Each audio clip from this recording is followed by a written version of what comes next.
So when conflict arises, I have a script that I have memorized, things that I have agreed to with myself that I'm going to do.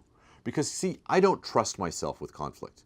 With conflict, sometimes things well up within me and I respond in such a way that is probably not what I would have chosen. So what I do is I've thought through conflict in advance, and I say there's three things that I'm going to do start it with before I do anything else. And once I've done those, then I can move on to the rest of it.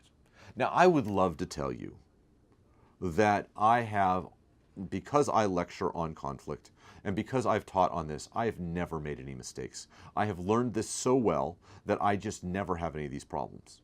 I can think of a situation one time where somebody said something and I was leading a particular meeting, and every time I tried one of the things in my bag of tricks, they would do just the opposite. And I got angry. And I did all the things that I say I'm not going to do. So I recognize that that's going to happen. But if I think about it in advance, I can choose to be who I want to be in conflict rather than allowing this just to well up. So the very first thing is to remain gentle and project calm. That's what it takes to listen, listen, listen.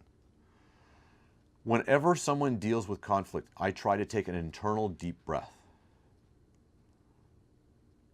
I know I'm not good at gentle. There are, these fruits of the Spirit that are listed in the book of Galatians. Love, joy, peace, patience, gentleness. It's on the list. And this is not a multiple choice or a thing where we get to say, yeah, I'll pick one of those. Love, joy, peace, patience. I'd like to have love and joy and peace. I don't need patience, and we can move on. No. And I recognize that my greatest strengths are also my greatest weaknesses. And because of that, I don't do gentle well.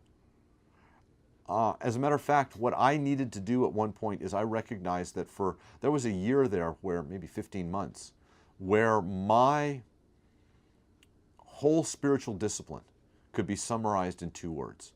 Cultivate gentleness. Gentleness doesn't come naturally to me. So what did I do?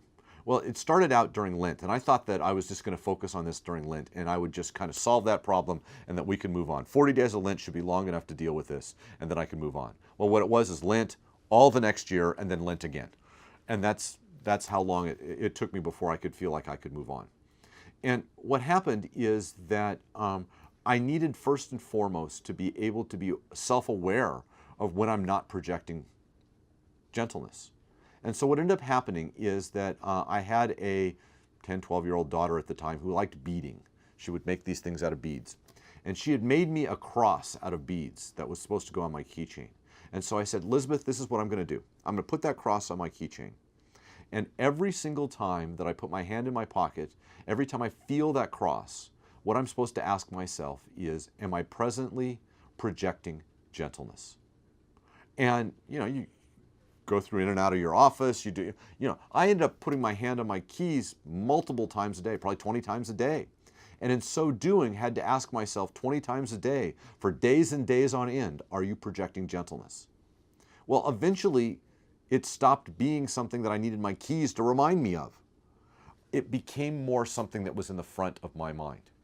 Now, I never got to the point where it was the natural response to my life was for me to project gentleness. But what I could do is I could simulate that by remembering to project gentleness, by always putting it in the forefront of my mind.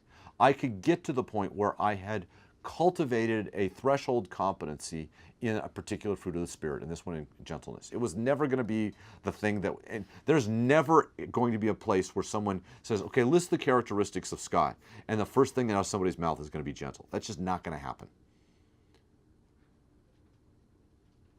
But I can make it so that nobody says reckless. I can make it so whatever the opposite of gentle is, nobody says that I'm gentle enough. And so I have to recognize that when conflict comes up, one of the very first things I have to do is turn down the heat. And the way to do that is to remain calm and to project gentleness.